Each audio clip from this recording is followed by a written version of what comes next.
আপোনালোকে মোৰ তৰফৰ পৰা ৰাতিপুৱা সম্ভাষণ জনাই এটা সুন্দৰ ব্লগ আৰম্ভ কৰিছোঁ। ৰাতিপুৱাই এয়া বিভিন্ন ধৰণৰ শাক পাচলি বনাই থকা হৈছে আমাৰ পাকঘৰত। এয়া মেথি শাক সুন্দৰকৈ ওচৰৰ পৰা দেখুৱাই দিছোঁ আপোনালোকক। মেথি শাকৰ উপকাৰিতা বহুতেই আছে, সেয়েহে কথাষাৰ আপোনালোকৰ মাজলৈ শ্বেয়াৰ কৰিছোঁ। যিসকলৰ চুগাৰ আছে তেওঁলোকে নিয়মিতভাৱে মেথি শাক খাব পাৰে, সেয়েহে খোৱাটো বহুতেই ভাল। আৰু চুগাৰ নথকা সকলেও খাব পাৰে দিয়কচোন। মইতো মাজে সময়ে ভাজি খায়ে থাকোঁ। যেতিয়াৰ পৰা গম পাইছোঁ যে চুগাৰৰ বাবে বহুত ভাল, সেয়েহে মাজে সময়ে ভাজি খাই থাকোঁ। অকণমান আপোনালোককো দেখুৱাইছোঁ। ৰাতিপুৱাই বনাবলৈ লৈছোঁ। আৰু এটা বস্তু বনাবলৈ লৈছোঁ, এইফালে মন কৰকচোন। ফুলকবি প্ৰথমতে এয়া চব সুন্দৰকৈ ফ্ৰাই কৰি এতিয়া মানে আদা, নহৰু, জলকীয়া, পিঁয়াজ সকলোখিনি তেলতে অকণমান মছলাখিনি বনাই লৈ চয়াবিন ভাজি আছোঁ। মানে চয়াবিনখিনি প্ৰথমতে ভাজি ল'ম অকণমান, তাৰপৰা বিভিন্ন ধৰণৰ বস্তু ইয়াত মিশ্ৰণ কৰিম। কি মিশ্ৰণ কৰিম সকলোখিনি আপোনালোকক দেখুৱাম। ফুলকবি প্ৰথমতে দেখুৱালোঁ, এয়া চাওক। ৰঙালাও, লগত আছে আপোনাৰ ওলকবি, আৰু লগত আছে আলু, আৰু ফুলকবি যে ফ্ৰাই কৰিছিলোঁ কোমলীয়া অংশ মিহিকৈ কাটি ইয়াতে যোগ কৰি দিছোঁ। চয়াবিন, ৰঙালাও, আলু, ওলকবি আৰু লগতে ফুলকবি বিভিন্ন ধৰণৰ পাচলি মিলাই এখন সুন্দৰ তৰকাৰী বনাই আছোঁ। ভাবিলোঁ অকণমান আপোনালোকৰ মাজতো শ্বেয়াৰ কৰোঁ, যিহেতু যিসকলে নাজানে নিশ্চয় উপকৃত হ'ব, যিসকলে জানে আৰু। এইয়া মন কৰক, জোখমতে অকণমান পানী দি সুন্দৰকৈ উতলাই থকা হৈছে। লগত আছে আমাৰ কাৰিকৰ দা, মই দুইজনে মিলি পাতি কৰি আছোঁ দেই।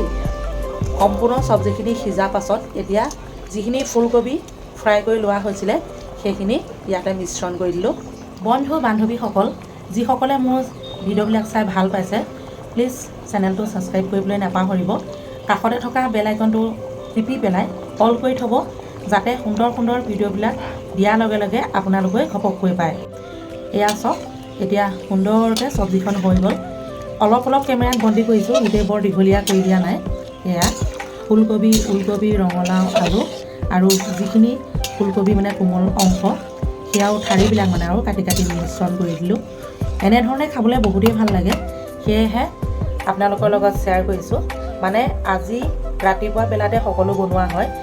কি বনাইছোঁ সকলোখিনি কেমেৰাত বন্দী কৰি অলপকৈ আপোনালোকক দেখুৱাইছোঁ। কেনে লাগিছে জনাবলৈ একেবাৰে নাপাহৰিব। আহকচোন, আৰু বহুত কিবাকিবি বনাই আছোঁ, আপোনালোকে চাই গৈ থাকক। সকলোখিনি দেখুৱাই আছোঁ। এইফালে মন কৰকচোন, আলু, বেঙেনা সুন্দৰকৈ প্ৰথমতে অলপ সৰহকৈ তেল দি ফ্ৰাই কৰি ল'লোঁ। এতিয়া অলপ পিঁয়াজ, সেইয়া কেৰাহীটোত অকণমানকৈ দেখি আছে, দেখুৱাই আছোঁ আপোনালোকক। অলপ পিঁয়াজ দি পেলাই ভাজি দিম।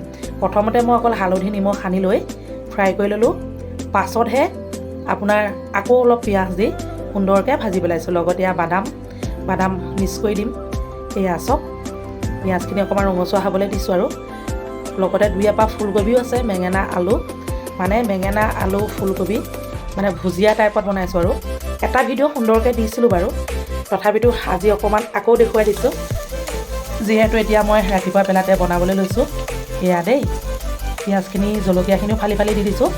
জলকীয়া পিঁয়াজ এনেধৰণে ফালি দিয়াৰ লগে লগে সঁচাকৈয়ে বৰ সুন্দৰ এটা মানে সোৱাদ লগা হয়। সেয়েহে কথাষাৰ আপোনালোকক কৈছোঁ। আৰু এয়া চব, ইয়াত আলু, বেঙেনা, দুই এপাহ ফুলকবি আছে, মিহিকৈ দিছোঁ, একদম ভুজিয়া কাটন। আৰু এয়া চব, এতিয়া পিঁয়াজখিনি দি অলপ ভাজি দিয়াৰ পাছত লাহেকৈ ভাতৰ লগত পৰিৱেশন কৰিবলৈ দিম। অকণমান ষ্টাইল লগাই বনাই আছোঁ। আৰু আনফালে ফ্ৰাই কৰি আছে মাছ। এয়া দেই, আৰু এইবোৰ চব বিভিন্ন ধৰণৰ কেৰাহী কেইবাখনো আছে, মাজে সময়ে আপোনালোকে দেখি থাকে।